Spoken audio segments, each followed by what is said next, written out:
దేవుడు నీ నుంచి కోరుకుంటున్నాడు.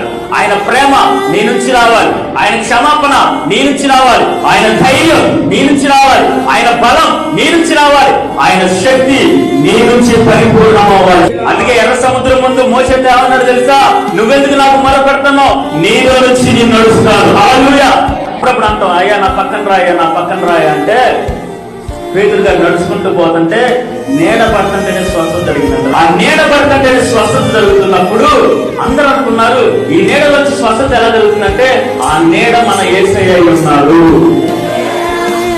ఆ పేతురు నడుచుకుంటూ పోతుంటే నీడగా మారాడు మన దేవుడు, ఆయన పక్కనే ఉన్నాడు. అందుకే బైబిల్లో ఒక మాట ఉంటది, నీలో ఉన్నవాడు లోకములో ఉన్నవాడి కంటే గొప్పవాడు అన్నాడు. అందుకే దేవుడి యొక్క శక్తి, దేవుడి యొక్క బలము, దేవుడి యొక్క ప్రేమ మనలో నుంచి ఆయన చూపించాలని ఆశపడతా ఉంటారు.